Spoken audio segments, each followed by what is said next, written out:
Everyone, a big welcome to my channel Ilsheguri. আজকে একটা গল্প তোমাদের সাথে শেয়ার করব, তাই স্কিপ না করে দেখতে থাকো।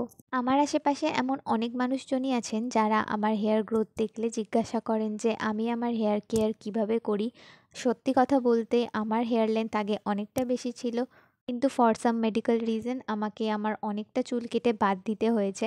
কিন্তু তারপরেও আমার চুলটা আবার সুন্দরভাবে রিগ্রোথ হচ্ছে। কিছুটা জেনেটিক্যালি পাওয়া হলেও পুরোটা তো আর জেনেটিক নয়, কিছুটা যত্ন নিজেকেও করতে হয়। ইভেন আমার থেকে আমার চুলের পরিচর্যা আমার মাই বেশি করেন। যে ডিআইওয়াই হেয়ার অয়েলটা আমি ইউজ করি সেটাই আজকে তোমাদের সাথে শেয়ার করছি।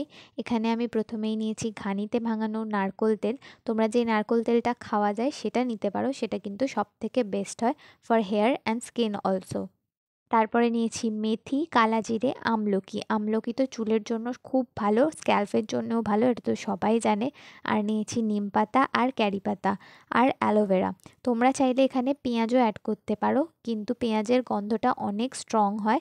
সেটা যে ইউজ করবে তার উপর ডিপেন্ড করছে সে স্ট্রং গন্ধটা নিতে পারবে কি না। তাই পেঁয়াজটা একদমই অপশনাল, তোমরা যদি নাও তাহলে ছোট যে পেঁয়াজটা হয় ওটা নেবে, ওটা হেয়ারের ক্ষেত্রে খুব ভালো কাজ দেয়। সমস্ত উপকরণগুলোকে খুব ভালোভাবে মিশিয়ে তেলটার সাথে অন্তত 10 মিনিট মতো ফোটাতে হবে।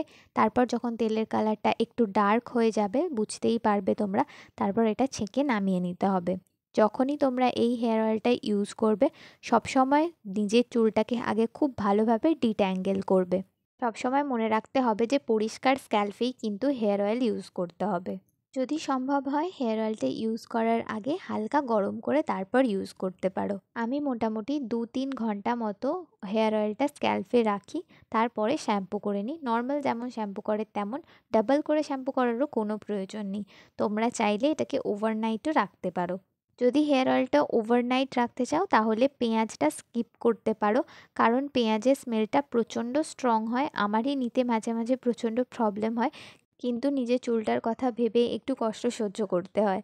আরও একটা কথা বলে রাখি, যদি তেলটাকে গরম করে ইউজ করা পসিবল না হয় তাহলে হেয়ার অয়েলটা নর্মাল ইউজ করার পরে একটা ওয়েট ওয়ার্ম টাওয়েল কিন্তু তোমরা 0.5 ঘন্টার জন্য হলেও চুলটায় জড়িয়ে রাখতে পারো, এতেও কিন্তু একই কাজ হবে। আমি নর্মালি হেয়ার অয়েলটা মাসাজ করে তার 2-3 ঘন্টা পরেই শ্যাম্পু করে নিই। তার 2-3 ঘন্টা পরে শ্যাম্পু করলেও কিন্তু তোমাদের আর কোনো কন্ডিশনারের প্রয়োজনই হবে না। ইভেন তোমাদের চুল যে আগের থেকে অনেক সফট হয়ে যাচ্ছে এটা কিন্তু তোমরা সঙ্গে সঙ্গেই বুঝতে পারবে।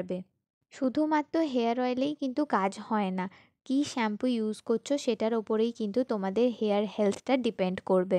শুধুমাত্র হেয়ার অয়েল না, শ্যাম্পুর ওপরেও ডিপেন্ড করে তোমাদের হেয়ার হেলথ কেমন থাকবে। শুধুমাত্র শীতকালটা বাদ দিয়ে সারা বছরই আমি বাড়ির তৈরি শ্যাম্পু ইউজ করি, সেই ভিডিওটাও আমি খুব তাড়াতাড়ি আপলোড করব। তো এই ভিডিওটা কেমন লাগলো অবশ্যই জানিও।